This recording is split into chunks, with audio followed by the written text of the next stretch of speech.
Halo, selamat malam pemirsa. Presiden Prabowo Subianto menaruh perhatian pada sistem pemilihan kepala daerah yang dilakukan secara langsung melibatkan masyarakat. Ini dinilai menelan biaya yang terlalu mahal. Bahkan Presiden juga membandingkan dengan penyelenggaraan pemilihan kepala daerah di sejumlah negara lain.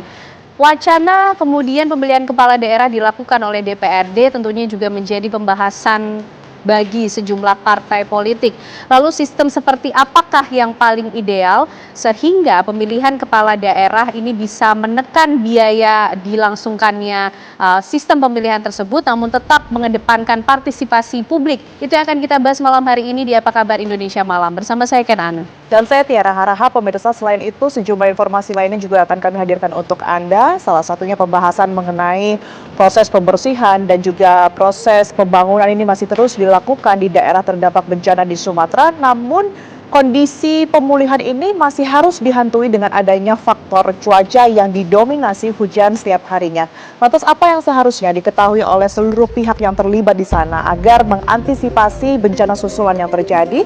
Itu yang akan kami bahas di Apa Kabar Indonesia Malam, pemirsa, untuk Anda.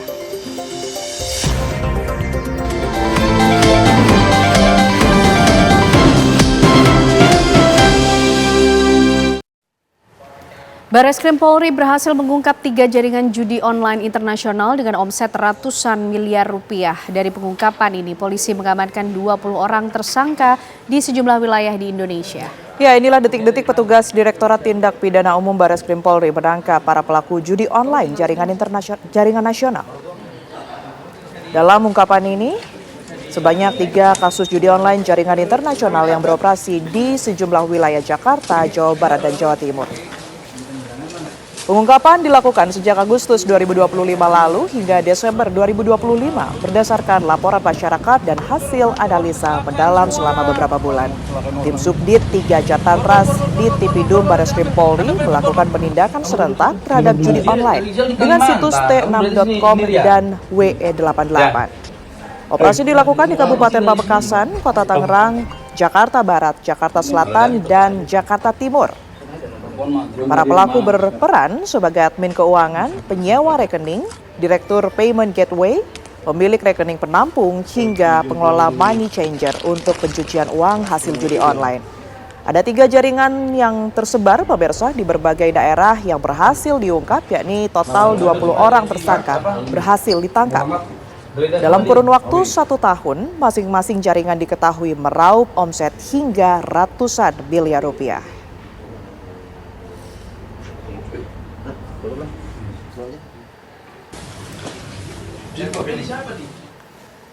Aksi begal dengan senjata tajam terekam kamera CCTV di Jalan Soekarno-Hatta, Bandung, Jawa Barat. Saat ini, pemirsa, kasus tersebut tengah ditangani Polsek Bandung Kidul. Inilah pemirsa rekaman CCTV saat terjadinya aksi begal di Jalan Soekarno-Hatta, Kelurahan Sekelomus, Kecamatan Bandung Kidul, Kota Bandung pada Minggu dini hari 4 Januari 2025. Dalam rekaman CCTV terlihat korban yang sedang berboncengan tiba-tiba dipepet oleh 2 orang pelaku yang berboncengan. Saat itu pelaku mengacungkan senjata tajam dan mengancam korban. Karena ketakutan, korban terpaksa meninggalkan kendaraannya. Korban sempat berteriak meminta tolong, namun kondisi jalan yang sepi membuat tidak ada warga yang bisa membantu. Menurut warga di sepanjang Jalan Soekarno-Hatta saat malam hari, banyak lampu penerangan jalan yang mati, sehingga kondisi jalan menjadi gelap dan rawan tindak kejahatan. Kasus begal ini kini ditangani oleh Polsek Bandung Kidul.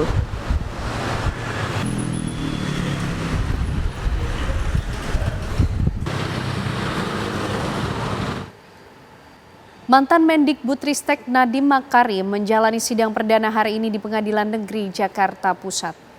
Sebelumnya sidang sempat tertunda 2 kali karena Nadiem masih menjalani operasi.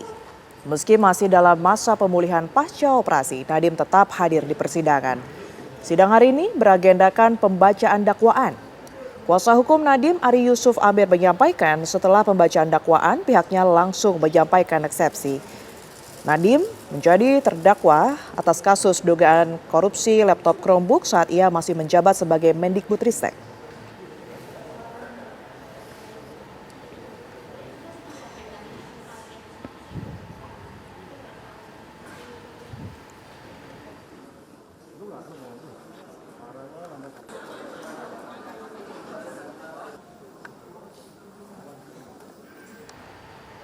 Ya, kami akan ajak Anda pemirsa menuju ke Pengadilan Tipikor Jakarta dengan rekan kami Faisal Rinaldi di sana. Selamat malam Faisal, bagaimana jalannya sidang pembacaan dakwaan Nadiem Makarim hari ini?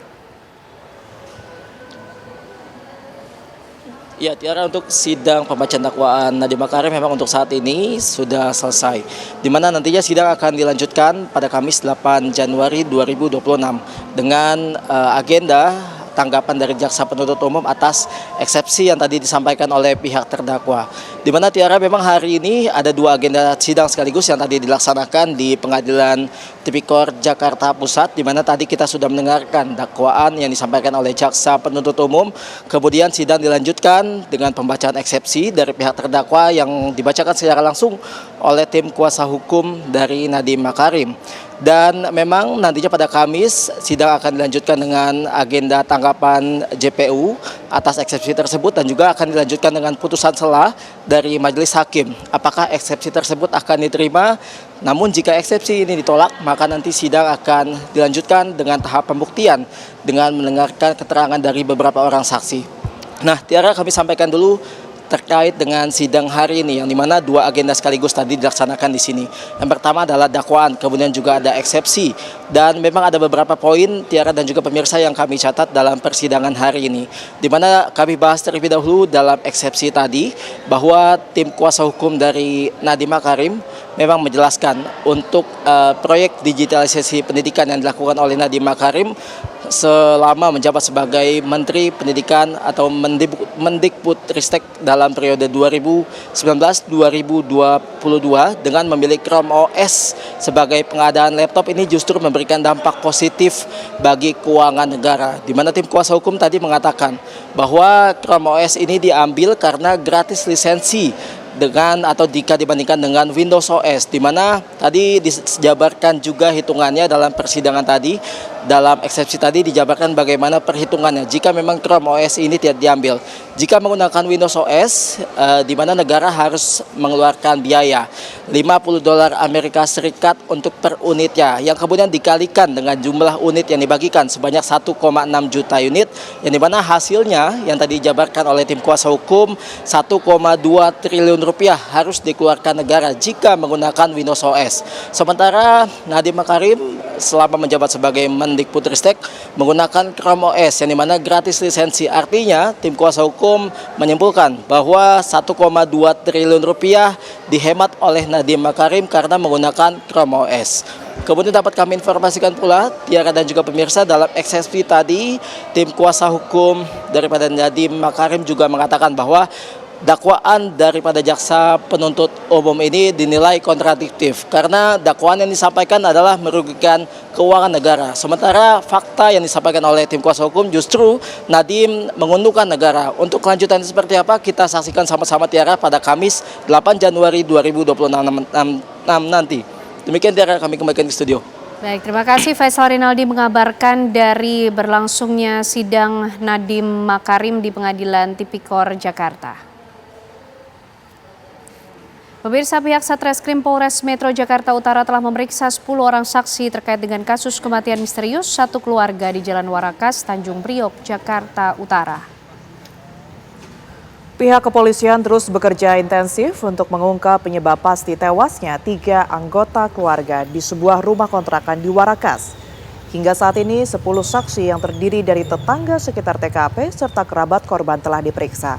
Polisi juga masih menunggu hasil pemeriksaan laboratorium forensik terhadap sejumlah sampel makanan dan minuman yang ditemukan di lokasi kejadian.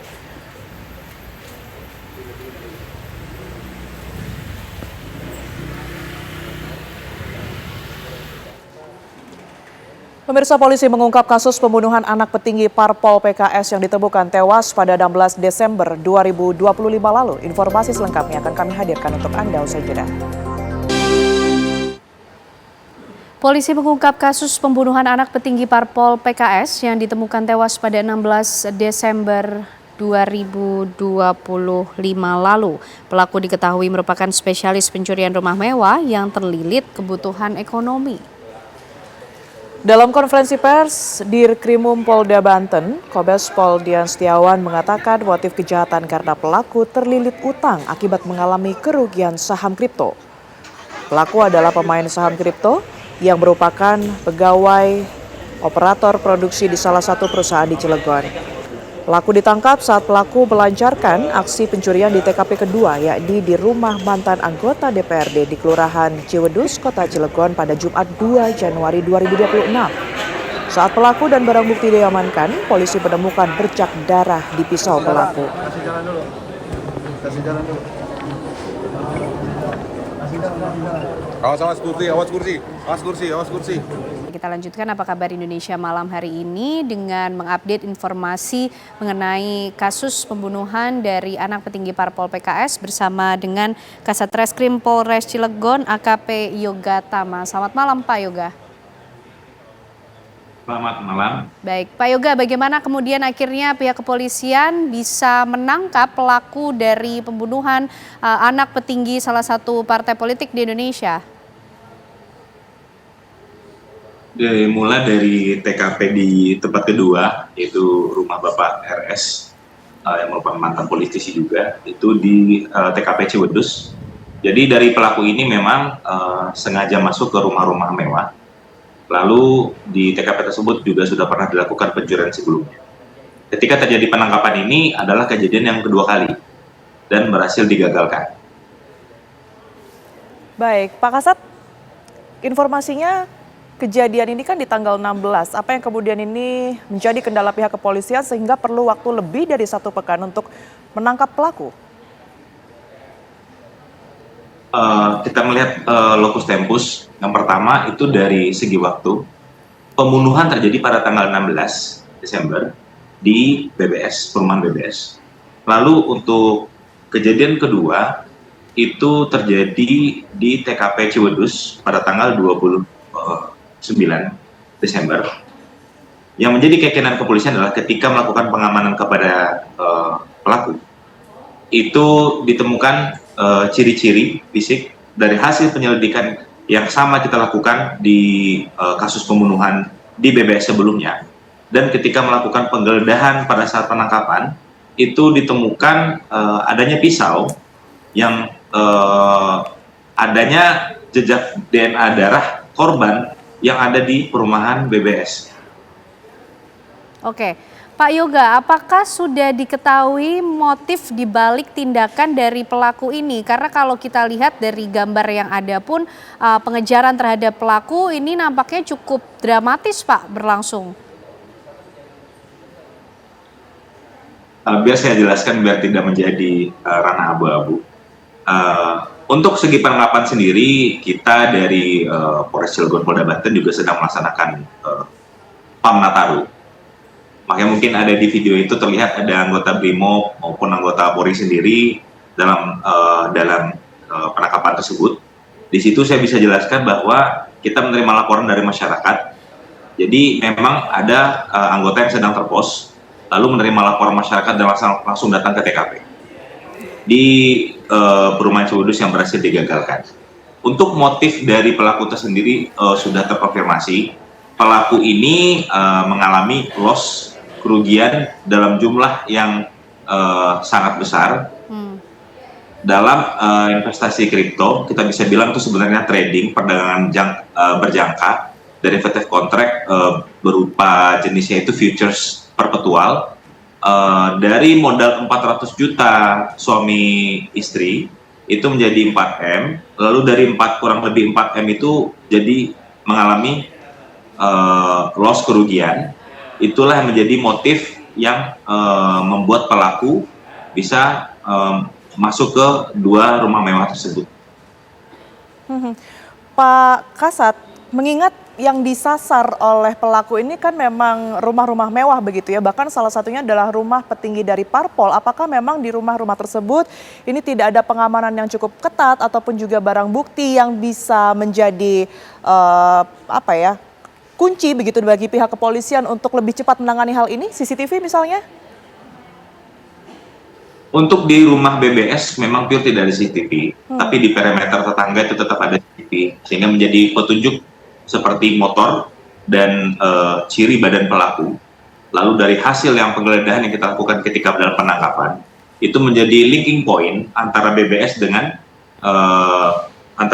dengan Ciwedus.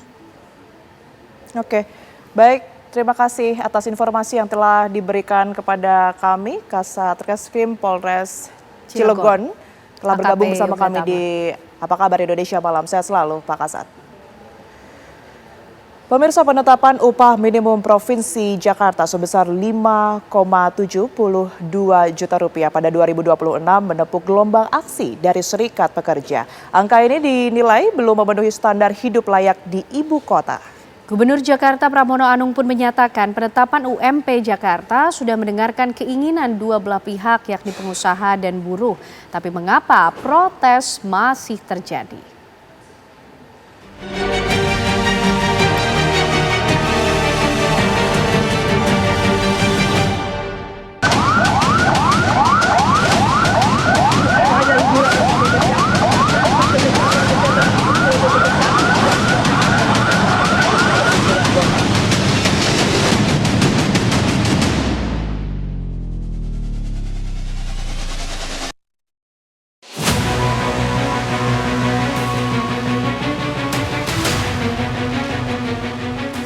Niat baik Gubernur Jakarta Pramono Anung mengerek upah buruh ternyata tak bersambut senyuman manis di kalangan Serikat Pekerja. Nilai UMP Jakarta 2026 sebesar Rp5,72 juta justru menepuk gelombang dan perlawanan jalanan. Hari-hari di sepanjang Medan Merdeka kini pun tidak hanya bising knalpot, tapi diiringi pula bunyi pengeras dari mobil komando aksi. Buruh berteriak naikkan UMP Jakarta demi kehidupan layak. Angka yang diberikan buruh kepada Pemprov DKI Jakarta sebagai rekomendasi adalah angka berdasarkan kebutuhan hidup layak. Berapa besarannya? Itu kisarannya adalah 5.800 sekian. Rekomendasi dari Apindo itu 0,55 rentang bawah ditambah 0,05. Kita masih bertahan kepada angka kebutuhan hidup layak yaitu 5.800. Kalaupun ada negosiasi di situ, sebenarnya kita juga nggak kaku banget. Kita bersedia kok turun di angka 0,9 dan itu pun masih di bawah angka kebutuhan hidup layak. Tapi apa yang kurang dari angka Rp5,72 juta itu? Bukankah dibandingkan dengan daerah lain, UMP Jakarta masih tergolong tinggi? Apakah organisasi buruh tak peka dengan kondisi ekonomi yang membelit pengusaha saat ini? Upah itu daya beli. Jakarta itu sekarang sudah menjadi kota perdagangan dan jasa internasional. Nggak masuk akal kan? Karyawan yang bekerja di gedung-gedung pencakar langit, perusahaan-perusahaan minyak raksasa, perusahaan-perusahaan asing, Bank Mandiri, Bank BNI, ya, kemudian Bank Standard Chartered, kemudian kantor-kantor pusat Toyota, kantor pusat Panasonic, upahnya kalah dengan di kota Kabupaten Bekasi dan Kerawang. Kalah dengan pabrik panci di Kerawang. Pabrik panci di Kerawang upahnya 5,95 juta rupiah. Orang dikerja di Standard Chartered, pegawainya, karyawannya hanya 5,73 juta rupiah. Nah, itu yang saya bilang tidak layak dan tidak masuk akal. Nggak mungkin biaya hidup standar living cost di Bekasi dan Kerawang lebih besar dari Jakarta. Nggak mungkin. Nah, itu yang saya minta gubernur penuhin harusnya 100% KHL sebagaimana yang dituntut oleh seluruh buruh. Dibandingkan dengan provinsi lain, upah minimum Provinsi DKI Jakarta memang masih yang tertinggi. Tapi, jika dibandingkan dengan kota-kota penyangga, UMP Jakarta justru di bawah upah minimum Kota Bekasi, Kabupaten Bekasi, dan Karawang. UMK Kota Bekasi kini telah menyentuh hampir 6 juta rupiah. Sementara Kabupaten Bekasi sebesar 5,93 juta rupiah. Kemudian Karawang 5,88 juta rupiah. Lantas, apa yang menjadi pertimbangan Pramono Anung dan Rano Karno mengetok harga 5,72 juta rupiah? Sudahkah keduanya mendengar keluh kesah buruh dan suara pengusaha? Untuk pengusaha awalnya mereka tentunya bertahan dengan 0,5 dan naik menjadi 0,55 dan mereka bertahan di angka itu. Sedangkan buruh pekerja mereka menginginkan tentunya di atas 0,9 dan itu dalam pembahasan yang berkali-kali. Sebenarnya kan kemarin saya sudah menyampaikan ingin mengumumkan sebelum tanggal 24, tetapi pada waktu itu kesepakatannya belum bulat sehingga saya tidak bisa mengumumkan dan alhamdulillah sekarang ini sudah bisa diterima oleh semua pihak. Sudah cukupkah UMP Jakarta Kini untuk layak hidup di ibu kota? Untuk satu keluarga kecil mungkin ya, sama satu baby, mungkin di kisaran 15 juta ya. Tapi iya betul, tapi kalau misalkan untuk pasutri muda, ya mungkin 10 juta something cukup ya. Nah, kalau untuk hidup sendiri sih cukup. Cuman kalau misalnya profilnya sudah berkeluarga dan merupakan kepala rumah tangga dengan pendapatan hanya dari kepala rumah tangga sih saya rasa nggak cukup ya. Karena kebutuhan yang besar membutuhkan juga pendapatan yang besar. Idealnya berapa sih untuk UMR sendiri dengan kebutuhan yang dengan anak satu yang sudah sekolah ya? Kurang lebih sih untuk memenuhi kebutuhan secara keseluruhan itu 15 juta sih kayaknya. Oke. Ya. Yang paling mahal itu apa kebutuhan seperti apa? Biaya sekolah, terus kebutuhan anak lah paling besar. Biaya standar hidup di Jakarta selama ini memang selalu menuai sorotan. Terbaru, Kementerian Ketenagakerjaan mematok standar kebutuhan 1 bulan agar pekerja atau buruh dan keluarga bisa hidup dengan layak. Standar hidup layak di Jakarta pun menempati posisi tertinggi dibandingkan 37 provinsi lain di tanah air. Besarnya 5,898 juta rupiah per bulan. Sudahkah UMP Jakarta yang baru mencerminkan kebutuhan hidup layak ini? Bukankah instrumen upah adalah pelatuk mendorong daya beli sehingga sektor produksi tergerak, sehingga tenaga kerja baru terserap?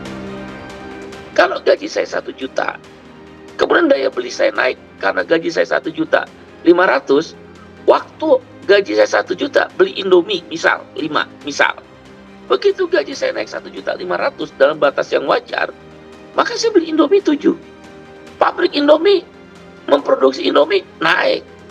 Karena dia produksi Indomie naik jumlahnya, dia rekrut karyawan baru. Siapa bilang kenaikan upah menyebabkan PHK? Nah, pabrik Indomie ada pabrik tepung. Pabrik tepung juga produksinya naik karena ada permintaan Indomie yang meningkat. Pabrik tepung nyerap tenaga kerja lagi. Delivery tepung ke pabrik Indomie ke konsumen yang tadinya hanya menggunakan 10 truk jadi 15 truk, naik lagi penyerapan tenaga kerja. Ini tentang pilihan.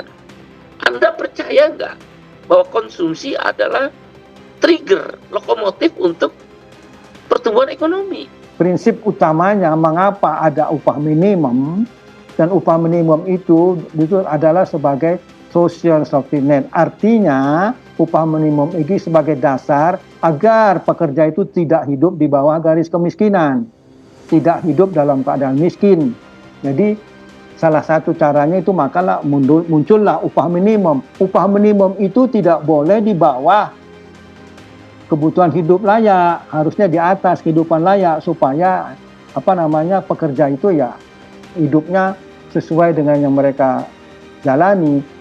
Artinya, di dalam sejarah munculnya upah minimum itu adalah sebagai perlindungan sosial kepada pekerja agar mereka tidak hidup di bawah garis kemiskinan, tidak hidup miskin gitu. Berapapun besaran upah memang tak pernah memuaskan semua pihak.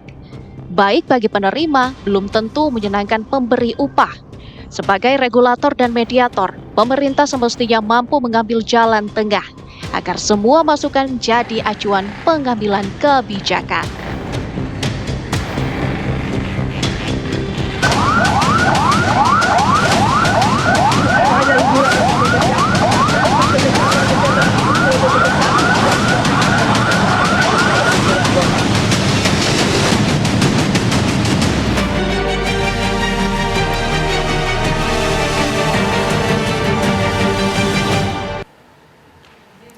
Pemirsa, Presiden Prabowo Subianto menaruh perhatian terhadap sistem pemilihan kepala daerah secara langsung yang dinilai menekan biaya begitu besar.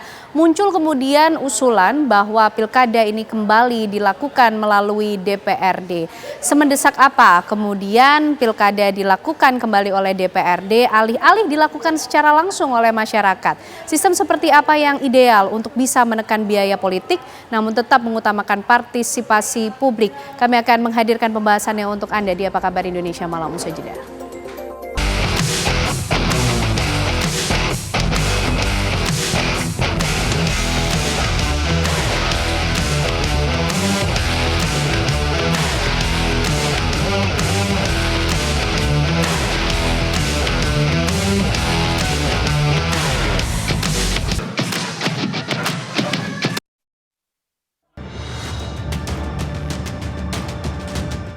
Sebagai sebuah negara yang mengedepankan demokrasi, Indonesia terus berkembang dalam membangun sistem politiknya, termasuk dalam hal pemilihan kepala daerah yang beberapa waktu terakhir sedang menjadi perhatian publik. Terlebih, Presiden Prabowo Subianto pun sudah menaruh perhatian terhadap sistem pemilihan kepala daerah secara langsung yang dinilai terlalu mahal. Mahalnya ongkos pilkada langsung juga disampaikan Sekjen Gerindra Sugiono yang menyebut adanya lonjakan dana hibah APBN untuk pilkada, di mana pada 2015 berkisar 7 triliun rupiah dan pilkada 2014 melonjak menjadi 37 triliun rupiah. Harapan Presiden ini nyatanya diamini juga oleh sejumlah partai politik yang mendukung wacana pilkada bupati, wali kota, dan atau gubernur dilakukan DPRD. Selain Gerindra, Golkar, PAN, PKB, dan Nasdem sudah menyatakan sikap setuju. Sementara Demokrat dan PKS masih melakukan kajian mendalam terkait usulan ini. Sedangkan PDI Perjuangan dalam posisi tetap memilih pilkada langsung sebagai bentuk partisipasi politik masyarakat. Lalu, semendesak apa pilkada harus dilakukan DPRD alih-alih dipilih secara langsung oleh masyarakat? Sistem seperti apa yang ideal untuk meminimalkan biaya politik namun tetap melibatkan partisipasi politik masyarakat? Pemirsa, Presiden Prabowo Subianto menaruh perhatian khusus terhadap sistem pemilihan kepala daerah yang kemudian dinilai menelan biaya politik yang begitu besar. Kemudian muncul usulan pilkada ini dilakukan kembali melalui DPRD. Apa kemudian yang menjadi pertimbangan? Bagaimana hitung-hitungannya? Semendesak apa sih kemudian pilkada ini dilakukan melalui DPRD, alih-alih dilakukan langsung lewat masyarakat, dan bagaimana sistem yang paling ideal untuk kemudian bisa menekan biaya politik tapi tetap mengutamakan partisipasi publik dalam berdemokrasi. Malam hari ini kita akan membahasnya bersama dengan sejumlah narasumber yang sudah hadir di Apa Kabar Indonesia Malam. Ada Bang Pipin Sopian, Kepala KSP DPP PKS. Assalamualaikum, selamat malam Bang Pipin. Sehat ya Bang? Sehat. Alhamdulillah, terima kasih sudah hadir malam hari ini. Dan hadir bersama kita pemirsa malam hari ini sudah lama tidak menyapa Kang Ujang Komarudin, pengamat politik dari Universitas Al-Azhar. Selamat malam Kang Ujang. Selamat malam. Sehat ya Kang? Assalamualaikum. Waalaikumsalam. Terima kasih sudah hadir malam hari ini juga. Dan juga bergabung bersama kita melalui sambungan Zoom ada Ketua Komisi 2 DPR RI, Bang M. Rifki Nizami Karsayuda. Selamat malam Bang Rifki. Selamat malam, Assalamualaikum semua. Waalaikumsalam. Bang Pipin, betulkah PKS masih melakukan kajian mengenai usulan ini? Sebetulnya lumayan panjang ya. Kita memang pilkada juga baru selesai tahun lalu. Ya. Dan posisi kami sebetulnya mengkaji, mengevaluasi, mengajak mitra koalisi kami untuk mengevaluasi termasuk masyarakat di dalamnya, termasuk Kang Ujang ya, untuk sama-sama mengevaluasi perjalanan 20 tahun. Sejak 2004 dulu, 2004 dulu sampai saat ini kita lihat perjalanan pilkada yang memang ada gegap gempita ketika pemilihan itu dilakukan oleh masyarakat. Tetapi memang banyak akses, kita akan melihat maslahat dan madaratnya itu. Kalau kita lihat memang tidak hitam putih karena kalau dilihat secara konstitusional, ini sama-sama konstitusional. Kalau dilihat dari sisi demokratis, baik pilkada langsung maupun tidak langsung, ini juga demokratis. Ya. Karena di dalam konstitusi kita memang tidak secara langsung mengatakan harus dari masyarakat, pemilihan langsung oleh masyarakat, tetapi ada sisi demokratisnya, artinya memungkinkan dipilih oleh DPRD. Nah ini disinilah kita akan, yang pertama yang dilakukan oleh PKS itu apakah momentumnya harus langsung cepat saat ini, atau yang kita lakukan saat ini lebih banyak mendengar dari masyarakat. Jadi kita melalui DPR, fraksi PKS akan melakukan apa? Kita ingin menyerap aspirasi dari masyarakat. Kita ingin meaningful participation itu terjadi dalam proses pembuatan kebijakan ini. Karena ini masyarakat sudah sejak 20 tahun yang lalu merasakan bahwa pilkada ini langsung. Kemudian elit kita di partai politik memang penentu, tentu harus mendengarkan. Masyarakat diajak, benar nggak sih? Memang pilkada ini biaya besar, tapi efeknya juga besar kepada masyarakat. Tujuan kita ini ingin berkeadilan, ingin kesejahteraan. Apakah ada, kalau dalam teori politik itu ada namanya defisit demokrasi. Ketika biaya untuk pilkada begitu besar, ternyata tidak berdampak kepada masyarakat. Ini menjadi persoalan. Apakah misalnya ketika pilkada selesai, jalan semakin baik, kemudian kesejahteraan semakin baik, keadilan semakin baik, atau yang terjadi satu misalnya tiba-tiba kepala daerah ditangkap oleh KPK. Ada 200 sejak 2004 sampai sekarang. 200 kepala daerah ditangkap oleh KPK karena korupsi. Kenapa? Karena biayanya besar misalnya. Jadi concern utamanya masih soal biaya politiknya. Salah satunya biaya. Tinggal kita akan mencari formulanya. Jadi kita belum putuskan 100% karena tadi kita ingin ini dibahas secara matang dengan kepala dingin, melibatkan semua pihak di DPR, ayo, dan baru kita putuskan. Kalau lihat dari maslahat madorotnya, memang kecenderungan memang kita memang nampaknya kalau rakyat berkehendak lebih baik lewat DPRD saja. Jadi nanti biayanya lebih murah. Kalau rakyat berkehendak lebih baik lewat DPRD. Tapi kalau misalnya memang pada akhirnya memang rakyat menginginkan udah kembali lagi ke lewat langsung pemilihan kepala daerahnya di vote langsung, maka tentu partai dan DPR harus mendengarkan aspirasi masyarakat. Per hari ini kecenderungannya seperti itu, begitu ya. Tapi kita coba lihat di DPR. Bang Rifki, apakah betul mayoritas parpol yang ada di parlemen ini sebetulnya sudah setuju akan usulan bahwa pilkada kembali saja melalui DPRD?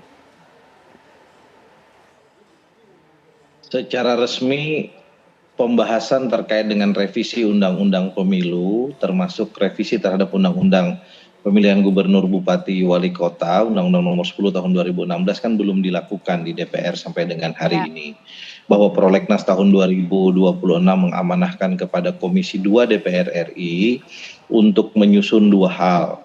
Yang pertama menyusun naskah akademik dan yang kedua menyusun rancangan undang-undang, draft rancangan undang-undang terkait dengan revisi Undang-Undang Nomor 7 Tahun 2017 tentang pemilu. Nah, dua hal ini berisi dua jenis pemilu, pemilihan umum presiden dan pemilihan umum legislatif. Sementara pemilihan umum kepala daerah itu belum diputuskan kapan waktu dan momentumnya dimasukkan ke prolegnas. Kendati demikian, Komisi 2 DPR RI menyatakan siap kapanpun momentum politik itu dibutuhkan. Karena secara prosedur kami sejak awal mengusulkan agar proses perumusan undang-undang kepemiluan kita ke depan itu bentuknya adalah kodifikasi hukum pemilu. Sehingga seluruh jenis pemilu maupun pemilihan diatur dalam satu undang-undang yang sama. Nah, kenapa kemudian momentumnya harus 2026? Khusus terkait dengan pemilu, tahapan pemilu itu secara normal saat ini waktunya 22 bulan sebelum hari H pemilu itu sendiri. Nah, karena itu kalau kita berhitung mundur tahun 2029, maka paling lambat di awal 2027 kita sudah memiliki undang-undang kepemiluan yang firm, undang-undang kepemiluan yang baru, undang-undang kepemiluan yang mengakomodir bukan hanya kepentingan publik dan kepentingan politik, tetapi juga sejumlah putusan-putusan Mahkamah Konstitusi yang berisi tentang hal-hal tersebut. Itu yang pertama. Yang kedua, kalau kemudian kita lihat pandangan dari berbagai fraksi yang dalam 1-2 minggu terakhir mengemuka, kita bisa melihat secara umum fraksi-fraksi di DPR telah menyampaikan pikiran dan pandangannya untuk menghadirkan pemilihan kepala daerah melalui DPRD. Mayoritas Sikap seperti itu ya, kami Bang? yang pertama, kan belum ada pernyataan resmi di Komisi 2, yang ada adalah pernyataan satu persatu fraksi yang bisa kita dengar melalui media masing-masing. Apakah itu pernyataan dari awal, pernyataan Ketua Umum Golkar, lalu disaut oleh Sekjen Gerindra, dan kemudian diikuti oleh partai-partai koalisi pemerintah, termasuk fraksi Partai Nasdem juga sudah menyampaikan pikiran dan pandangannya, bahwa pemilihan kepala daerah melalui DPRD itu adalah bentuk pemilihan kepala daerah yang konstitusional. Karena ketentuan dalam pasal 18 ayat 4 konstitusi kita menyebutkan dengan jelas, gubernur, bupati, wali kota masing-masing sebagai kepala pemerintahan provinsi, kabupaten, kota dipilih secara demokratis. Kenapa kata demokratis yang dipilih? Kita bisa lihat original intent pembentukan pasal 18 ayat 4 Undang-Undang Dasar 1145 pada saat amandemen kedua konstitusi tahun 2000. Pembentuk konstitusi pada saat itu tidak menemukan kata sepakat untuk dilakukan pemilihan kepala daerah secara langsung. Ada 3 metode setidak-tidaknya yang ditawarkan oleh para pembentuk konstitusi pada saat itu. Ada kelompok yang ingin pemilihan kepala daerah secara langsung. Yang kedua, ada yang menginginkan melalui DPRD. Dan yang ketiga adalah melalui mekanisme yang lain. Apakah itu yang kita kenal dengan pilkada asimetris dan seterusnya. Nah, karena itu rumusan pasal 18 ayat 4 konstitusi kita menggunakan kata demokratis. Itu yang pertama. Yang kedua, karena hal itu pula pemilihan kepala daerah itu tidak masuk dalam rezim pemilu yang diatur dalam ketentuan pasal 22E konstitusi kita. Pemilu itu hanya terdiri dari pemilihan presiden, wakil presiden, pemilihan anggota DPR RI, DPD RI, dan anggota DPRD provinsi, kabupaten, kota. Nah, atas dasar landasan konstitusional ini, maka menurut pandangan kami secara objektif, pikiran, pandangan, dan keinginan untuk kemudian menggunakan metode pemilihan kepala daerah melalui DPRD itu sebetulnya sesuatu yang tidak perlu kita perdebatkan dari aspek konstitusionalitas. Tinggal kita bicara mekanisme yang paling tepat, yang paling efektif, efisien pada satu pihak, tapi pada sisi yang lain juga bisa menghasilkan kepala daerah yang lebih baik, punya kualifikasi yang baik, yang punya korelasi positif terhadap kemajuan daerah. Itu yang perlu kita rumuskan ke depan dalam norma undang-undang yang baru. Baik, kita penasaran juga, ingin tahu bagaimana pandangan Kang Ujang, apakah betul ini hal yang tidak perlu diperdebatkan soal sistem pilkadanya, hanya tinggal merumuskan mekanismenya saja, walaupun PKS belum bersuara, belum mengambil keputusan soal ini, tapi nanti dijawabnya Kang Ujang, usai jeda kami kembali hadir untuk Anda.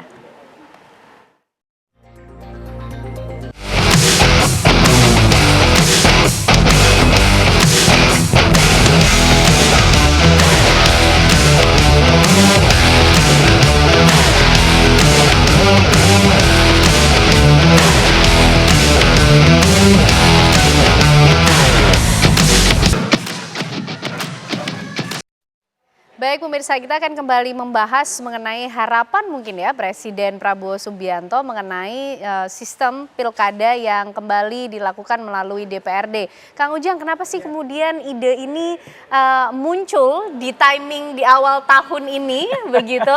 Ini bukan barang baru kan Kang Ujang soal usulan pilkada dipilih melalui DPRD. Bagaimana juga kemudian sikap dari partai-partai politik nih, yang ada yang masih mengkaji, ada yang fraksi-fraksinya sudah mulai bersuara dan saling bersautan tadi kata Bang Rifki? Ya, pidatonya Pak Presiden kan lama. Kalau nggak salah dulu di Golkar ya, disambut oleh Golkar, lalu hari ini berkembang menjadi rame. Tetapi saya ingin menjawab juga apa yang disampaikan oleh Bang Rifki ya, bahwa tidak usah diperdebatkan secara konstitusional, tapi memang iya dalam konteks konstitusinya. Karena kalau kita berkaca pada teori apa yang disampaikan oleh Bang Pipin tadi, benar bahwa dalam demokrasi ada dua, ada direct demokrasi dan indirect demokrasi. Artinya demokrasi langsung itu tentu melalui pemilihan rakyat, rakyat yang memilih, tapi ada yang indirect demokrasi, yaitu yang keterwakilan itu, yang dimana kepala daerah dipilih oleh DPRD. Oleh karena itu memang dalam konteks konstitusional tadi sudah panjang lebar disebutkan oleh Bang Pipin dan Bang Rifki. Tetapi rakyat juga perlu dong untuk berdebat, untuk mengkaji, mendalami, melihat baik buruknya, sehingga betul-betul apa yang menjadi pesta rakyat kemarin itu tidak langsung diambil alih ya di DPRD aja.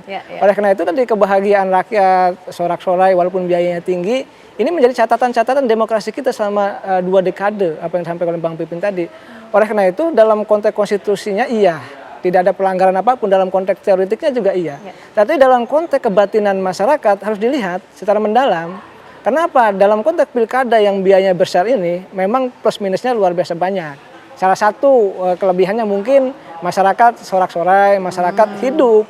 Jadi masyarakat yang bisnis kaos ya jalan gitu, sablon juga jalan gitu, semua jalan hidup. Partisipasi publik di banyak Iya, sektor. di banyak sektor juga jalan. Nah kalau nanti misalkan di DPRD seperti apa? Oleh karena itu. Nah kelemahannya apa tuh Kang? Ya, kalau misalnya pilkadanya dilakukan melalui DPRD Kang? Ya tentu begini, ketika misalkan money politik itu terjadi ketika pemilihan langsung, saya juga konsultan politik ya kemarin menangani beberapa daerah, bagaimana curhat kepala daerah itu luar biasa. Misalkan satu daerah di Sulawesi itu sampai 100 miliar menyiapkan anggaran.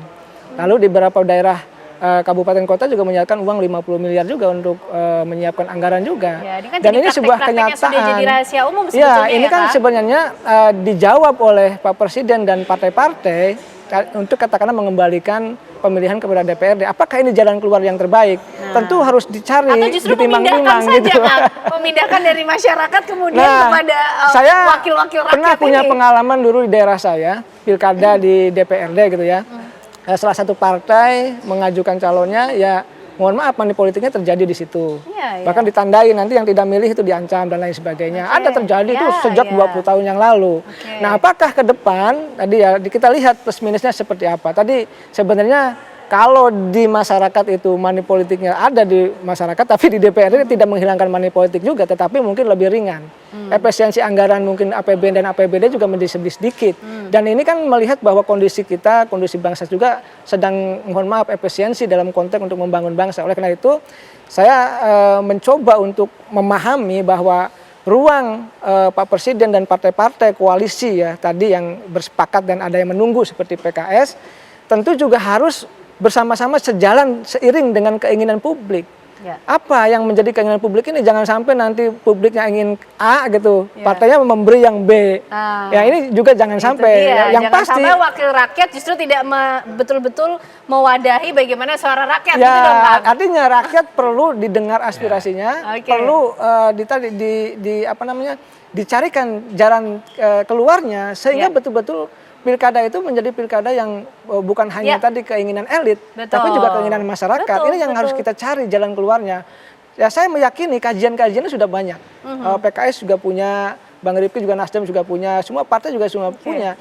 Cuma memang kalau dilihat dari banyak protes, mending saya lihat ya kajian-kajian ini bukan hanya merugikan partai ketika pemilihan langsung, bukan hanya merugikan kandidat, tetapi juga banyak hal di situ, anggaran juga dirugikan. Tetapi saya ingin mencari titik temu yang jernih ya. Artinya tadi menyimbangkan kekuatan elit dengan rakyat menjadi satu. Gitu. Itu menyeimbangkan bagaimana kekuatan elit dan juga rakyat, bicara soal suasana kebatinan masyarakat, aspirasi masyarakat. Kita coba cek langsung, Kang Ujang, Bang Pipin dan juga Bang Rifki, bagaimana sih aspirasi masyarakat sendiri mengenai usulan pilkada ini kembali dilakukan melalui DPRD bersama rekan kami Herninda Febiola. Olive silakan. Ya, selamat malam kan Anda dan juga pemirsa serta narasumber di studio. Ini saya sudah mendengar sejak tadi perdebatan yang ada di studio ya. Apakah pro dan kontra masyarakat ini cukup terlihat? Saya akan langsung mengajak Anda untuk menemui narasumber yang sudah bersama saya. Ada Mas Ahmad dan juga Mbak Maria. Mas Ahmad dulu, kita ke Mas Ahmad. Bagaimana Mas tanggapannya soal wacana terkait keputusan pilkada akan diambil alih atau di voting oleh DPRD langsung? Oh iya. Saya kira ini usul yang baik-baik saja gitu. Kenapa? Dikarenakan satu meminimalisir daripada keuangan negara itu sendiri. Jadi dampak signifikan kepada negara pun itu akan terasa saya kira. Itu uang itu dialokasikan untuk siapa ya? Untuk rakyat lagi. Seperti itu. Itu yang simpel saya kira seperti itu.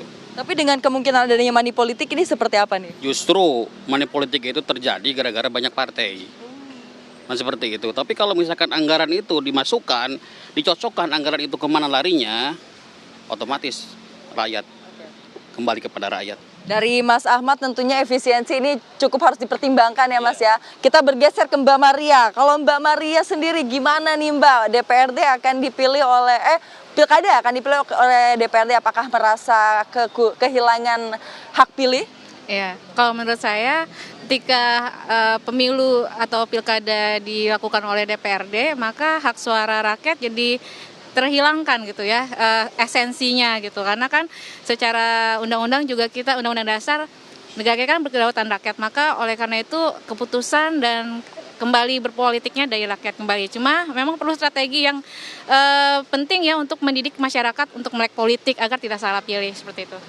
Nah kalau dari sistem yang efisien terkait tadi kan ada efisiensi waktu dan juga biaya. Menurut dari Mbak Maria yang kontra nih dengan hal tersebut gimana? Ya lebih kepada untuk ini ya, mungkin kampanyenya terhadap para calon kepala daerah ya, seperti itu. Juga pengawasan terhadap partai politik, sama juga terhadap ini keamanan data. Nah ini sering kali kan terjadi masalah di data dapil ya, data pemilih kayak gitu. Kita kembali ke Mas Ahmad nih Mas, kalau menurut Mas Ahmad perubahan ini nantinya justru akan membawa pada kemajuan atau kemunduran demokrasi sebagai hak pilih? Saya kira justru demokrasi ini rusak itu gara-gara apa gitu kan ya.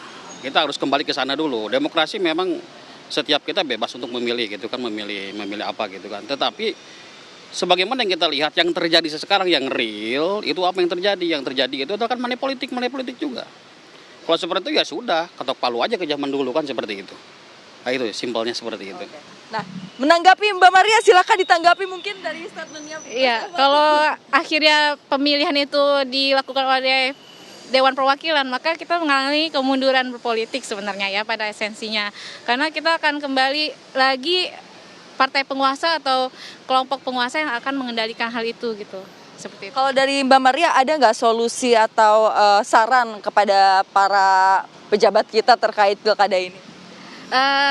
Lebih kepada ini ya, pendidikan politik kepada masyarakat agar tidak lebih melek politik atau lebih melek terhadap figur yang harus mereka pilih, lebih integritasnya tinggi dan membawa kemajuan pada masyarakat seperti itu. Terima kasih Mbak Maria, Mas Ahmad atas waktunya. Naken Ane dan juga narasumber yang terhormat di studio sana.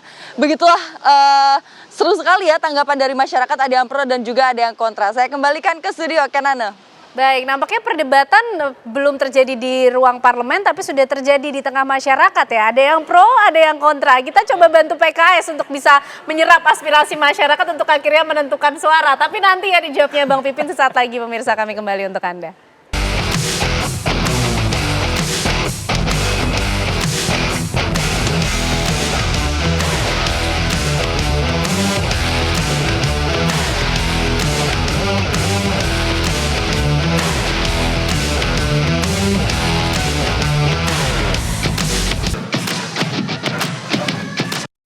Baik pemirsa, kita akan kembali membahas apa yang menjadi harapan dan usulan mengenai pilkada yang dilakukan kembali melalui DPRD. Bang Pipin, tadi aspirasi masyarakat kira-kira semakin memperkuat kecenderungan PKS atau justru semakin membuat PKS butuh waktu lagi untuk mengkaji?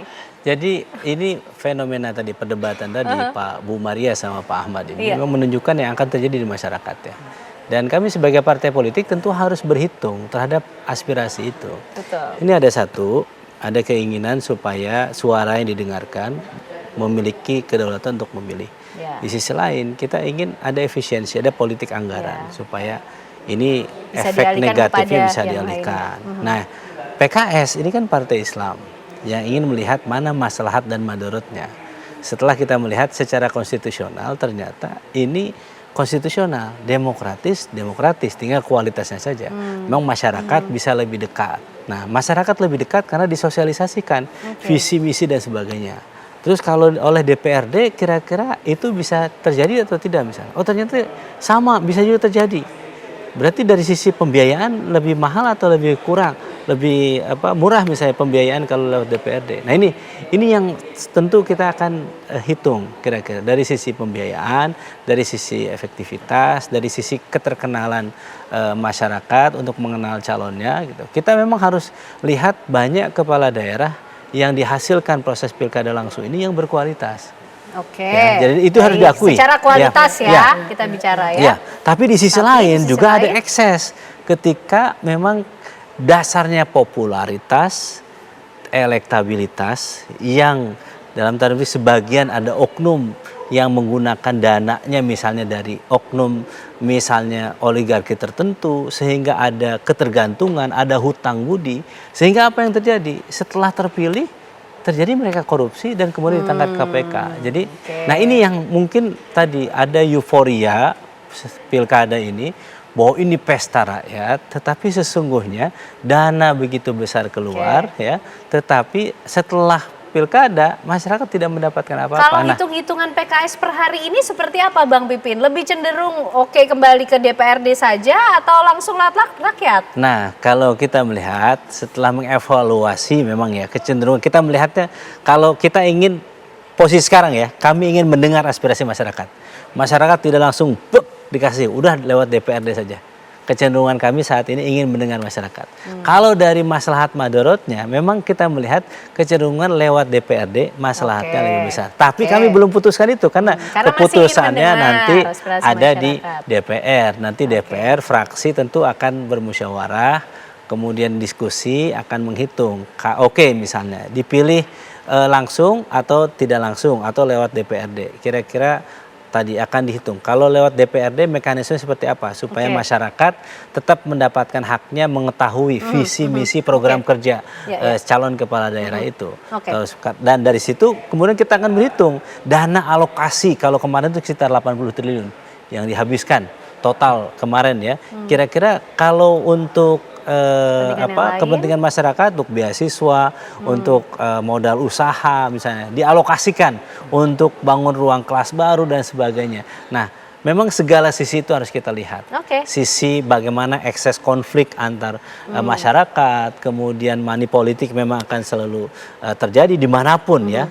Misalnya kita juga mengkaji kalau ini pemilihannya di DPRD, maka KPK, polisi, kemudian jaksa cukup memantau 45 atau sampai 50 orang itu misalnya.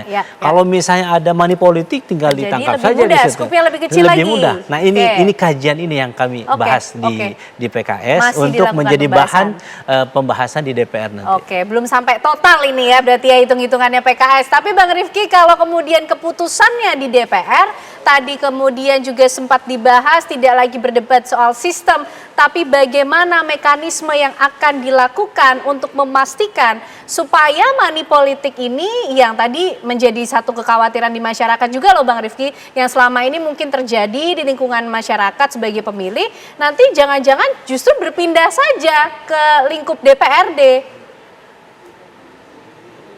Jadi begini Ken, kalau kita rujuk pada berbagai survei di berbagai macam pemilihan kepala daerah, apakah itu gubernur, bupati, dan wali kota, ada 3 klaster alasan kenapa pemilih memilih gubernur, bupati, wali kota yang bersangkutan. Yang paling dominan, klaster pertama, lebih dari 70% masyarakat memilih gubernur, bupati, dan wali kota itu karena uang.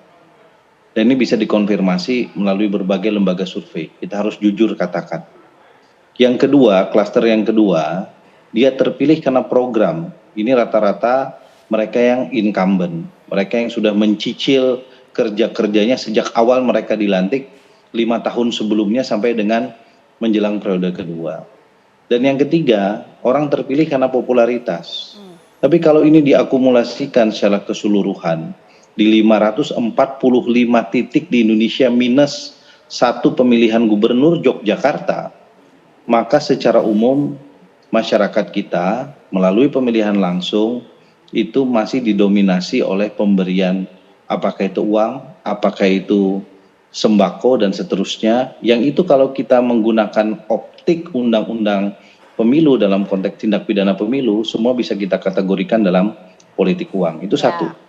Yang kedua, kalau kita bicara sejarah pemilihan kepala daerah di Indonesia, undang-undang pertama di Indonesia ini Undang-Undang Nomor 1 Tahun 1945 tentang pemerintahan daerah.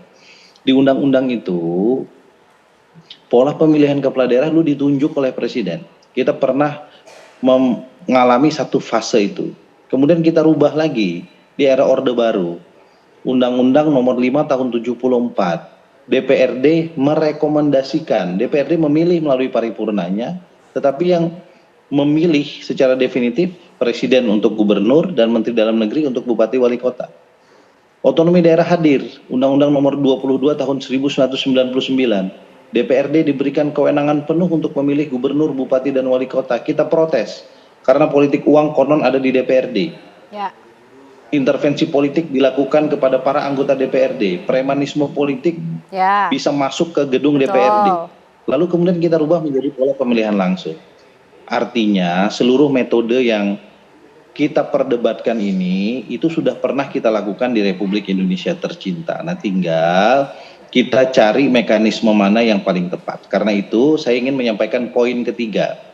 Coba kita lakukan kajian yang benar-benar objektif. Saya minta tolong kepada para akademisi, kepada stakeholders yang peduli terhadap kepemiluan dan demokrasi, kita cek deh gimana sih hasil pemilihan masa lalu yang dulu dipilih oleh DPRD ataukah dulu ditunjuk langsung oleh pemerintah pusat dengan yang dipilih oleh rakyat, apakah korelasinya terhadap pembangunan di daerah setempat positif atau tidak? Dan yang mana yang lebih progresif, yang mana yang lebih positif? Kita harus akui ini semua. Jadi jangan hanya bicara keinginan untuk gegap gempita pesta demokrasinya, kepuasan untuk kemudian menyalurkan aspirasinya. Tetapi yang tidak kalah penting adalah sebetulnya setelah mereka terpilih, apakah mereka perform sebagai kepala daerah di daerahnya masing-masing dengan biaya yang cukup besar dan seterusnya. Kami ingin melihat kajian-kajian ini jauh lebih komprehensif, lebih holistik, lebih mendalam. Kita punya sejarah panjang tentang pemilihan kepala daerah dan karena itu jangan kemudian kita melihat dari insight yang sempit. Mari kita lihat dari insight yang holistik agar kemudian kita bisa mengambil kesimpulan yang cukup objektif pula. Ya, itu yang kita inginkan dan diharapkan tentunya oleh seluruh masyarakat Indonesia. Kang Ujang, kalau tadi disampaikan Bang Rifki, Indonesia sudah punya sejarah panjang kalau kita bicara soal sistem pemilihan kepala daerah ya. Mulai dari dipilih oleh pemerintah pusat, dipilih DPRD, dipilih langsung oleh masyarakat. Menurut akademisi tadi kalau kata Bang Rifki, kajian seperti apa yang sudah dilakukan sehingga kita bisa sampai pada metode yang paling tepat itu seperti apa, Kang Ujang? Kalau saya begini, menyelesaikan dasarnya dulu, basicnya dulu. Demokrasi itu di mana-mana pasti mengeluarkan biaya yang besar, yang tinggi. Itu konsekuensi kita berdemokrasi. Dan demokrasi itu ya noise, berisik. Tetapi dalam konteks itu demokrasi masih menjadi sistem yang terbaik. Nah, maksud saya ketika pemilihannya misalkan langsung ataupun di DPRD, tetapi yang paling penting adalah kondisi masyarakat ini seperti apa. Apakah pendidikan masyarakat itu sudah meningkat? Ini penting. Sampai hari ini kita pendidikan rata-rata kita belum lulus SMP kan. Ini juga menjadi perhatian kita bersama. Bagaimana kita ingin memilih kepala daerah yang berkualitas tadi kalau pendidikannya juga masih rendah. Ini kan harus PR kita bersama nih. Jadi sebenarnya perdebatan demokrasi, perdebatan terkait langsung atau tidak, ini dasarnya dulu kita selesaikan. Yang kedua, ekonomi masyarakat juga harus stabil dong, harus kuat juga. Demokrasi mengharuskan itu. Sehingga meredam gejolak ya, karena kalau sudah sejahtera, sudah kenyang, itu demokrasi itu akan apapun akan dijabanin oleh publik gitu. Yang ketiga, penegakan hukum. Demokrasi itu akan beriringan dengan penegakan hukum. Oleh karena itu, tadi bagaimana memastikan kebatinan publik itu pendidikannya harus baik, ekonomi masyarakat juga harus baik, penegakan hukumnya juga harus baik, sehingga betul-betul demokrasi mendapatkan titik temu yang luar biasa gitu. Jadi nanti itu kebutuhan primer masyarakat dulu yang harus ada pada saatnya di mana monggo lu silahkan kira-kira publik begitu. Apapun metodenya ya hari ini gitu. Tentu tadi elit harus melihat dulu kebatinannya seperti apa dan tentu ini bagus ya. Tadi Bang Rifki terbuka. Bang Pipin juga terbuka, partai-partai juga terbuka. Oleh karena itu ke depan mari kita bangun bahwa tadi ya apa yang menjadi cita-cita elit, keinginan elit dengan publik itu harus juga sinkron, harus sama-sama karena bagaimanapun tidak boleh elit melupakan keinginan dari publik itu. Oke, jadi perdebatannya justru dibalik jangan dulu bicara soal sistem pemilihannya seperti apa, tapi perbaiki dulu tadi yang menjadi apa fondasi kebutuhan masyarakat. Tetap boleh sambil berjalan paralel, tapi tadi kebutuhan publik itu dipenuhi dong. Kan nggak mungkin saya kenapa bicara demokrasi karena saya sekolah. Tapi bagi masyarakat yang tidak pernah belajar, mohon maaf, tidak pernah menyentuh sekolah, kuliah, bagaimana? Pasti akan Demokrasi mungkin membutuhkan menjadi uang. barang yang masih Nah, unreachable oleh karena begitu, itu, Kang? bagi saya pribadi gitu ya, berpendapat bahwa silakan mengkaji secara komprehensif, holistik tadi yang disampaikan oleh Bang Rifki ya. Tapi di saat yang sama tadi kebatinan publik itu seperti apa perlu didengar. Karena bangsa ini milik kita bersama, Betul. milik rakyat, milik elit juga. Oleh karena itu ada titik temu di mana betul-betul nanti ada era di mana bahwa pemilihan di DPRD pun semuanya happy gitu. Tidak ada, mohon maaf ya, penolakan-penolakan yang luar biasa. Oleh karena itu tadi pada dasarnya kalau masyarakatnya kenyang, kalau masyarakatnya berpendidikan, hukumnya juga baik gitu ya, itu bagi saya gitu tidak akan ada masalah dalam konteks pemilihan di DPRD. Tetapi tadi masih ada PR yang harus kita perbaiki bersama. Oleh karena itu ya berdebat terkait dengan ini ya kita terus jalankan sebagai bagian diskursus untuk membangun bahwa kita adalah punya akal, kita punya kewajiban bersama membangun bangsa. Oleh karena itu titik temunya nanti ada di Kang Pipin ya, Bang Rifki di di DPR. Tentu bagaimana memastikan bahwa keinginan rakyat juga perlu didengar seperti itu. Oke, baik. Bang Pipin mungkin merespon mengenai hal itu. Masih ada sejumlah PR yang menjadi challenge gitu dan harus dipenuhi ketika akhirnya nanti menentukan metode seperti apa yang paling tepat. Jangan sampai justru kalau kembali ke DPRD nanti pembagian kuenya hanya di partai politik saja, masyarakat juga tidak tahu. Seperti apa Bang Pipin? Ya, demokrasi itu bukan akhir, itu salah satu alat kan. Alat untuk bagaimana keadilan dan kesejahteraan. Makanya PKS itu Partai Keadilan Sejahtera. Oke, harusnya itu yang jadi semangat berarti ya. Jadi akhirnya ya kan? kira-kira dengan pemilihan langsung dibandingkan dengan DPRD, kira-kira keadilan dan kesejahteraan itu akan muncul yang mana gitu. Oke. Saya selalu menyebut defisit demokrasi di berbagai negara. Negara berkembang itu selalu tadi biaya politiknya besar. Kita ingin seperti negara maju, tetapi kita belum siap gitu. Jadi maka ketika kita belum siap, kecenderungan pemilih kita tadi saya setuju, pendidikannya memang masih rendah, kemudian memilih hanya berdasarkan uang. Memang pemilih rasional, pemilih emosional, pemilih yang yang objektif gitu, yang tentu kita harapkan. Tetapi tadi ketika pemilih ini rata-rata pemilih pragmatis, memang yang dihasilkan pemimpin yang pragmatis juga. Ini yang kita khawatirkan. Jadi ekses-ekses itu saya ingin katakan, kita ingin bangsa ini ayo kita muhasabah pilkada salah satunya, muhasabah politik. Itu melihat apakah benar ini jalan terbaik. Di saat memang para pemimpin elit ini mengajak kita bareng-bareng ayo. Tapi tadi saya setuju, kalau ini ada waktu yang sudah disampaikan, ayo kita kaji pilkada ini apakah langsung atau tidak langsung ini, mengajak masyarakat, benar nggak sih kita yang butuh pemilihan langsung. Di sisi lain kita butuh biaya untuk beasiswa, pendidikan, supaya tingkat pendidikan masyarakat kita bukan lagi level SD SMP tapi sudah SMA dan kuliah gitu. Tapi juga penting untuk memastikan publik juga berpartisipasi dalam publik proses berpartisipasi ini harus menjadi PR para elit supaya nanti penyelenggara pilkadanya baik itu langsung dan tidak langsung kualitasnya punya kualitas yang sama gitu. Publik tuh tahu bahwa oh kalau si A menjadi yang dipilih oleh DPRD maka dia akan memberikan perubahan. Nah, konsennya memang kalau ini nanti akhirnya dipilih oleh DPRD, fokus masyarakat nanti akan memilih partai politik. Memilih calon-calon anggota dewan yang akan memilih siapa calon kepala daerahnya gitu. Nah, di sini sebetulnya memang akan terjadi penghematan kalau dilihat dari sisi penghematan. Dan terkait dengan apakah nanti masyarakat kecenderungannya memilih kemana, kami akan menunggu termasuk kajian Kang Ujang dari kampus dan sejumlahnya untuk kepada kami. PKS masih menunggu, artinya Bang Rifki singkat saja DPR juga masih menunggu, tidak akan terburu-buru untuk kemudian mengambil keputusan metode seperti apa yang paling tepat? Revisi Undang-Undang Pilkada belum diputuskan kapan momentumnya. Panja atau pansusnya juga belum dibentuk. Bahwa diskursus ini muncul saya kira bagus di awal-awal ini agar kemudian semua pihak memiliki argumentasi dan basis pikiran yang jelas untuk kita semua memperbaiki demokrasi di bangsa ini. Pemilu itu adalah hulu dari semua persoalan bangsa ini. Jadi kalau pemilu atau pemilihannya baik, insya Allah kita akan memperbaiki seluruh aspek sendi bernegara kita di Indonesia ini. Oke, tentunya kita tunggu bagaimana nanti hasil diskusi yang berlangsung di DPR dan keputusan yang diambil, yang pasti produk demokrasi diharapkan juga bisa menghadirkan keadilan, kesejahteraan bagi masyarakat Indonesia. Terima kasih Bapak-Bapak semuanya, Kang Ujang, Bang Pipin, Bang Rifki, sehat selalu. Dan pemirsa, usai jeda kami masih akan menghadirkan sejumlah informasi dan perbincangan lain untuk Anda di Apa Kabar Indonesia Malam.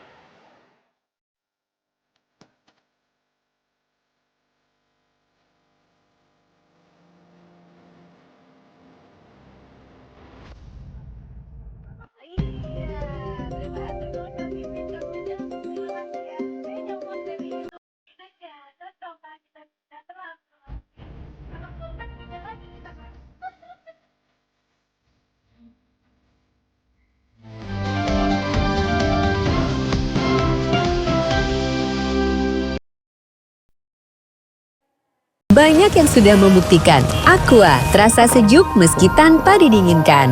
Diproses dari air pegunungan dalam aquifer yang terlindungi, kaya akan mineral alami. Aqua, hadirkan kesejukan badan dan pikiran. Untuk tahan banting lawan ketombe, aku perkuat kulit kepalaku setiap hari. Clear baru, didukung oleh dermatologi. Dengan 10 kali niacinamide, memperkuat pertahanan kulit kepala. Sikat habis ketombe dari akarnya. Buktikan kulit kepala tahan banting dalam 7 hari pakai Clear. Energen Topping Bang Bang Balls. Kebaikan nutrisi Energen dengan topping Bang Bang Balls. Makin seru. Enak. Makasih, Ibu. Energen Topping Bang Bang Balls. Minum makan bergizi. Bau, bau, bau, banyak macamnya. Bau, bau, bau, punggung. Bau, bau, bau, leher.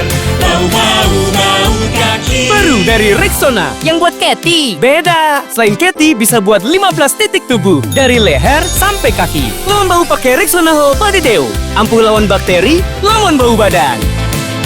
Bau dan sebadan badan. Bau dan sebadan. Pemirsa, awal 2026 menjadi momentum pemulihan pendidikan pasca bencana banjir dan longsor Sumatera akibat bencana pada November 2025.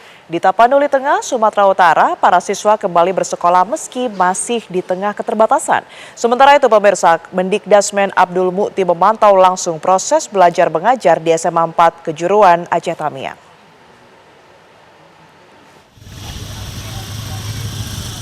Hari pertama masuk sekolah pasca bencana di Tapanuli Tengah, Sumatera Utara, para siswa dari tingkat SD hingga SMA kembali memulai kegiatan belajar meski di tengah keterbatasan. Sejumlah sekolah masih tertimbun lumpur, sementara di lokasi lainnya siswa belajar di tenda darurat dan posko pengungsian. Sebagian pelajar bahkan harus menumpang belajar di sekolah lain.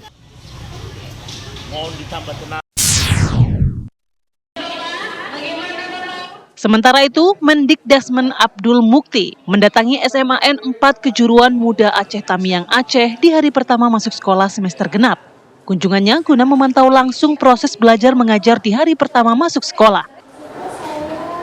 Ia juga meninjau suasana belajar di ruang kelas. Mukti menegaskan hal ini merupakan komitmen dari pemerintah agar para siswa tetap semangat dan termotivasi untuk belajar.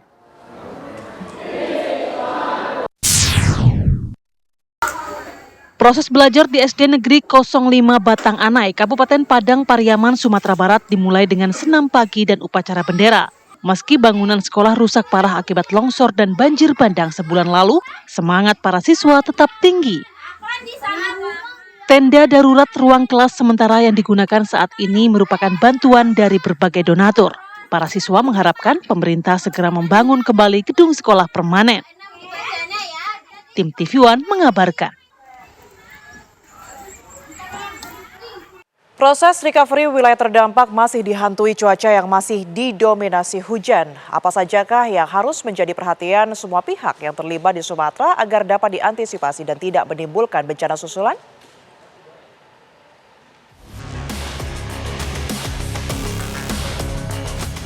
Proses pembangunan dan pembersihan wilayah terdampak di Sumatera masih terus dilakukan. Sejumlah infrastruktur publik seperti jalan, sarana kesehatan, jembatan, hingga sungai terus dibenahi pemerintah pusat bekerja sama dengan pemerintah daerah. Namun sayangnya, proses recovery wilayah terdampak masih dihantui cuaca yang masih didominasi hujan, sehingga mengganggu proses pembenahan yang dilakukan termasuk pencarian korban dan pembukaan sejumlah wilayah yang masih terisolasi.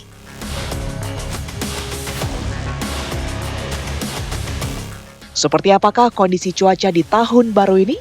Apa sajakah yang harus menjadi perhatian semua pihak yang terlibat di Sumatera agar dapat diantisipasi dan tidak menimbulkan bencana susulan? Apakah BNPB dan BMKG akan melakukan rekayasa cuaca demi meminimalkan terjadinya cuaca buruk di wilayah terdampak?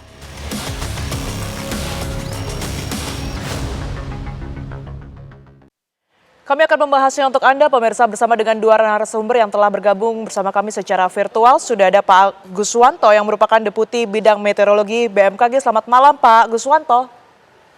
Selamat malam, Tiara. Baik, kemudian juga tersambung bersama kami Pak Abdul Muhari atau biasa disebut Pak Aam, Kapusdatin BNPB. Pak Aam, selamat malam. Selamat malam, Mbak Tiara. Baik, saya izin ke BMKG terlebih dahulu. Pak Guswanto, kita ketahui bahwa sejumlah lokasi bencana di 3 provinsi begitu ya saat ini tengah dilanda bencana susulan. Sebenarnya kami ingin tahu kondisi cuaca saat ini di Indonesia khususnya di 3 provinsi tersebut seperti apa? Baik, Tiara. Sesungguhnya kondisi cuaca di 3 wilayah itu secara umum adalah masih periode musim hujan, dengan intensitas hujan sedang hingga lebat yang terjadi secara fluktuatif. Ya, artinya fluktuatif itu terkadang 3 hari karena ada gangguan sirkulasi siklonik sebelah barat maka dia meningkat. Seperti hari ini dia menurun ya. Kalau kita lihat yang kondisi itu berpotensi terjadi di beberapa wilayah. Misalkan kita lihat masih ada di Aceh, Sumatera Utara, Sumatera Barat, Riau, Kepulauan Riau, Jambi, Sumatera Selatan, Bengkulu, dan Kepulauan Bangka Belitung hingga Lampung. Namun kita perlu memberikan perhatian khusus, yaitu diarahkan ke wilayah pesisir barat Sumatera. Artinya Aceh bagian utara barat ini perlu ya, kemudian Sumatera Barat dan Sumatera Utara di sebelah barat juga perlu perhatian. Kenapa? Karena di sana saya melihat ada sirkulasi siklonik di Samudra Hindia. Ini memberikan dampak meningkatkan potensi pertumbuhan awan hujan. Dan ini juga saya lihat ada wilayah konvergensi juga di wilayah sebelah timur daripada Sumatera atau tepatnya di atas wilayah Borneo. Baik. Dan ini memberikan dampak ke 3 provinsi tersebut secara fluktuatif. Tiara. Baik, potensi hujan nampaknya masih tinggi khususnya di 3 provinsi terdampak bencana. Saya ke Pak Aam. Pak Aam, sejauh ini sebenarnya kalau melihat pembangunan dan juga pembersihan kan terus dilakukan. Tapi apa yang disiapkan, diantisipasi oleh BNPB agar pembangunan terus berjalan tetapi juga tidak ada resiko ya bagi masyarakat dan juga semua yang terlibat di sana berkaitan dengan cuaca? Iya, untuk antisipasi potensi bencana susulan akibat dinamika cuaca yang tadi sudah disampaikan oleh Pak Guswanto, BNPB bersama BMKG ini sejak tanggal 28 November, Mbak Tiara. Ini kita sudah melakukan dan terus kita lakukan hingga hari ini, itu operasi modifikasi cuaca di 3 provinsi. Karena memang kondisi kita saat ini proses pemulihan infrastruktur, komunikasi, dan pemulihan bahkan masih ada titik-titik pencarian korban yang terus berjalan. Ya. Ini masih kita ada di musim kemarau sehingga mau tidak mau operasi modifikasi cuaca dimakan. Kita mengerahkan 9 pesawat, total 3 pesawat di 3 provinsi. Ini mungkin operasi modifikasi cuaca yang paling besar armada yang pernah kita gunakan sepanjang kita melakukan OMC di Indonesia. Dan selain kita mencoba meminimalkan aspek pemicunya, meminimalkan intensitas hujannya, di daerah bawahnya, di daratnya kami juga benar-benar sedang mengoptimalkan upaya percepatan normalisasi saluran-saluran air. Selain yang ada di titik-titik yang kita sudah identifikasi beberapa minggu terakhir ini menjadi sumber luapan seperti di 3 kabupaten di Aceh, di Iren, Aceh Utara, Aceh Timur, Aceh Tengah, dan kalau di Sumatera Barat itu di Agam dan Kota Padang. Ini masih kita upayakan percepatan normalisasi sungai, tetapi memang ini mau tidak mau ini pasti butuh waktu karena banyak sekali dari aliran sungai kita ini sudah sangat turun kapasitas tampungnya karena saking banyaknya kubikel lumpur yang saat ini menjadi faktor utama pendangkalan, dan juga ada beberapa titik sungai kita yang memang berpindah aliran dari total berpindah aliran dari aliran sebelum bencana. Baik. Nah, hal seperti ini memang butuh waktu, tapi kita akan optimalkan. Selain ini yang dilaporkan oleh Bapak Menhan sewaktu kunjungan Presiden ke Tamiang kemarin, bahwa normalisasi sungai ini tidak hanya akan dilakukan dari sektor daratnya saja, tetapi juga akan mulai dilakukan dari sektor lautnya. Jadi mulai akan dilakukan dredging dari pelabuhan, dari muara sungai, baru naik ke atas sehingga ini dari hulu ke hilir, Mbak Tiara. Baik, selama proses pembangunan dan juga pembersihan, Pak Aam, ini kan kita ketahui bencana susulan juga terjadi, salah satunya adalah banjir dan juga longsor. Bagaimana kemudian BNPB memastikan relawan dan juga seluruh pihak yang turut membantu di sana ini dalam kondisi aman? Ya, kita selalu memperhatikan beberapa kondisi dan informasi tentu saja dari BMKG ya. Dan ini melihat benar-benar kondisi di lapangan. Karena kondisinya saat ini tidak hanya hujan intensitas tinggi yang bisa menyebabkan banjir. Dalam kejadian banjir di 3 kabupaten di Aceh 2 minggu yang lalu, dan kemudian banjir di Agam dan Kota Padang bahkan hingga minggu lalu, itu sebenarnya hujannya bukan hujan intensitas tinggi sebenarnya, tetapi durasinya lama. Nah, karena daya tampung, kapasitas tampung dari sungai ini benar-benar sangat berkurang, mungkin saya bisa bilang berkurang lebih dari 50 hingga 60%, bahkan 70% berkurang daya tampungnya. Saat ini hujan intensitas sedang pun itu bisa menyebabkan luapan air, karena memang daya dukung daya tampung dari saluran air ini dan kondisi di hulu itu benar-benar baru selesai bencana, sehingga sangat fragile, sangat rentan sekali. Kalau disiram lagi kemudian pasti akan saturasi dan kemudian akan meluap atau longsor lagi. Nah, hal seperti ini kami memperkuat koordinasi di setiap kabupaten. Kita membuat jalur hotline untuk menginformasikan satu sama lain. Kalau hujan sudah terjadi lebih dari setengah jam, maka semua posisi personil di lapangan, relawan dan lain-lain yang saat itu ada di dekat badan-badan air itu kita tarik dulu ke tempat yang lebih aman. Kita tidak menunggu hujan lebih deras lagi atau mungkin hujan lebih lama, tapi kalau misalkan hujannya sudah lebih dari setengah jam, sudah lebih dari 1 jam, ini personil di lapangan yang dekat-dekat badan air ini kita tarik dulu ke tempat yang lebih aman.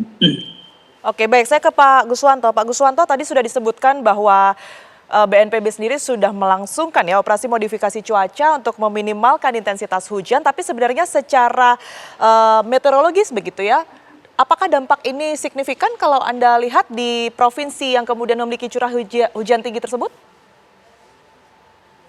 Baik Tiara, memang seperti yang disampaikan Pak Aam ya, BMKG dengan bekerjasama dengan BNPB bahu-membahu bagaimana melakukan modifikasi cuaca untuk melakukan pengurangan intensitas hujan. Kalau kita lihat dari beberapa yang dilakukan, misalkan kita lihat untuk Aceh ya Tiara, itu kita lakukan periode 28 November hingga tanggal beberapa hari yang lalu, sekitar 185 sorti ya, itu mendapat, bisa kita nilai evaluasinya pengurangan curah hujannya itu sekitar 27,17%. Sedangkan di Sumatera Utara juga dilakukan sekitar mulai 27 November itu 310 sorti ya, itu juga menguranginya 23% kira-kira. Dan Sumbar sendiri ini ya cukup berat ya kalau di Sumbar, karena suplai uap airnya cukup banyak dari Samudra Hindia. Itu dari 255 sorti itu pengurangannya sekitar 20,34 sorti, 30% dari 255 sorti yang dilakukan. Jadi kalau kita rata-rata memang sekitar 25%-an efektivitas daripada modifikasi cuaca yang bisa dilakukan untuk mengurangi. Dan hal ini menurut kami ya kita namanya berusaha, ini adalah usaha yang maksimal bisa kita lakukan. Kita berharap bahwa ini akan seiring yang kita lakukan, itu penyebab seperti potensi cuaca itu berharap segera menurun, karena di wilayah Sumatera Utara dan Riau ataupun di Aceh itu ada memiliki fenomena di mana nanti dia akan menurun di bulan sekitaran Februari, seperti itu.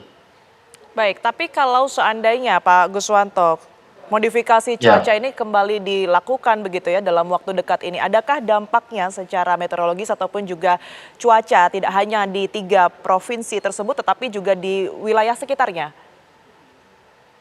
Iya, jadi memang dilakukan beberapa, seperti di Lampung tanggal 15 Desember yang lalu dilakukan, dampaknya 33% pengurangannya itu dari 14 sorti. Di Jawa Timur pun juga dilakukan, Tiara. Namun kita melihat, Tiara, di sini adalah yang terpenting bagaimana membuat jeda waktu sehingga kegiatan rehabilitasi, rekonstruksi darurat itu bisa dilakukan dengan baik. Yang penting adalah bagaimana kita disiplin melihat jendela waktu di mana pada saat cuaca memungkinkan, kondusif, itu dilakukan kegiatan-kegiatan rehabilitasi atau rekonstruksinya, kira-kira itu. Baik, Pak Aam, di tanggal 8 ini kan informasinya status tanggap bencana ini sudah akan berakhir begitu ya, status tanggap darurat begitu. Nah, ini apa kedepannya yang akan dilakukan oleh pihak BNPB dan juga berkaitan dengan cuaca yang masih terus melanda, masih berpotensi hujan begitu ya. Apa yang harus diketahui warga di sana, Pak, yang akan diberikan himbauan oleh BNPB ini? Ya, hingga saat ini per hari ini itu sudah 23 kabupaten kota yang sudah menetapkan status transisi darurat, ditambah 8 kabupaten kota lainnya sedang dalam proses penetapan SK transisi darurat. Ini di level kabupaten. Sedangkan memang di level provinsi itu Aceh itu masih akan status transisi hingga tanggal 8. Dan kita harapkan memang nanti dalam 5 hari ke depan ini proses-proses yang signifikan dilakukan di fase tanggap darurat, pencarian pertolongan, distribusi logistik, pemulihan akses jalan, pemulihan akses komunikasi, dan pemenuhan sektor energi, itu setidaknya sudah bisa lancar, artinya kita sudah mulai bisa pindah ke fase transisi yang penekanannya sudah mulai masuk pada fase early recovery. Apa saja fase early recovery ini adalah fokus pada penyediaan hunian, pembersihan kawasan, dan pemulihan kembali sektor ekonomi. Tapi tentu saja transisi darurat ini tidak meninggalkan pekerjaan-pekerjaan yang masih harus dilakukan di beberapa kabupaten kota. Misalnya di Aceh Tengah, Benar Meriah, Gayo Lues itu proses pemulihan atau perbaikan sektor darat, pemulihan pembukaan akses jalan itu masih terus dilakukan karena masih cukup banyak titik-titik jalan dan jembatan daerah itu yang masih dilakukan. Tapi tentu saja kita mengharapkan ini daerah-daerah yang saat ini terdampak ini mulai beralih pada fase transisi darurat supaya aspek penyediaan hunian sementara dan hunian tetap yang saat ini menjadi atensi pemerintah itu benar-benar bisa kita kebut, sehingga harapan kita memang di awal Ramadan nanti di tengah Februari itu saudara-saudara kita yang berada di lokasi terdampak itu sudah masuk ke hunian sementara bersamaan dengan kemudian roda ekonomi yang sudah berputar sehingga Ramadan bisa dilakukan dengan hikmat dan fokus konsentrasi. Baik, itu juga yang kita harapkan, semoga lancar juga pelaksanaan ke depannya. Terima kasih Pak Aam dan juga Pak Guswanto telah bergabung bersama kami. Terima kasih atas waktunya dan juga penjelasannya di Apa Kabar Indonesia Malam. Sehat selalu semuanya. Terima kasih, Tiara. Pemirsa, Apa Kabar Indonesia Malam masih akan kembali untuk Anda dengan informasi di hari pertama masuk sekolah. Gedung sekolah SMP Negeri 8 Sibolga, Sumatera Utara ambruk dan dinilai membahayakan warga sekolah. Informasinya usai jeda. Pemirsa, di hari pertama masuk sekolah, gedung sekolah SMP Negeri 8 Sibolga, Sumatera Utara ambruk dan dinilai membahayakan warga sekolah. Pada peristiwa bencana alam tanah longsor dan banjir bandang di kota Sibolga, diketahui SMP Negeri 8 Sibolga juga mengalami longsor yang mengakibatkan 4 unit gedung sekolah ambruk dan hancur. Terlihat di lokasi, terdapat bangunan yang masih menggantung akibat tanah penopang gedung mengalami longsor. Sehingga pada hari pertama masuk sekolah saat ini, untuk sementara aktivitas belajar mengajar di SMP 8 Sibolga direlokasi ke gedung SMP Negeri 7 Sibolga. Hal itu dilakukan untuk menghindari bahaya yang terjadi karena lokasi sekolah dinilai membahayakan bagi warga sekolah.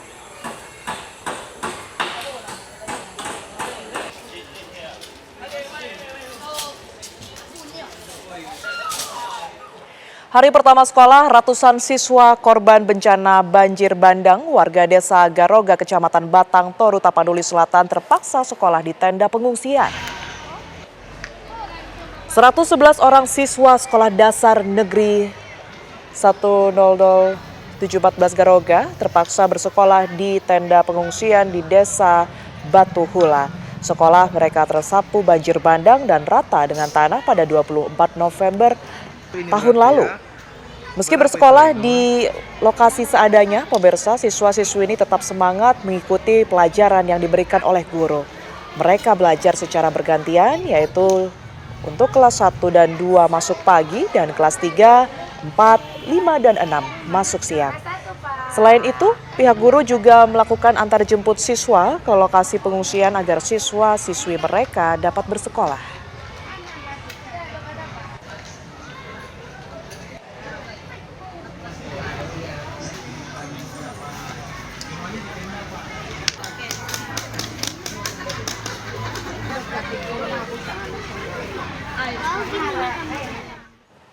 Kami akan perbarui informasi untuk Anda pemirsa bersama dengan rekan kami, Donald Caniago yang saat ini berada di Agam. Selamat malam, Donald. Seperti apa kondisi Agam pada malam hari ini?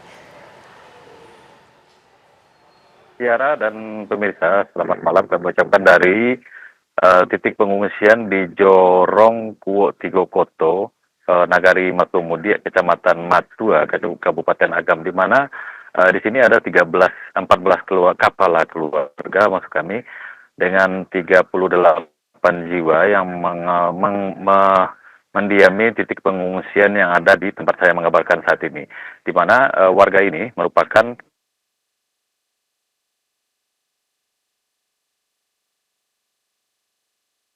Donald?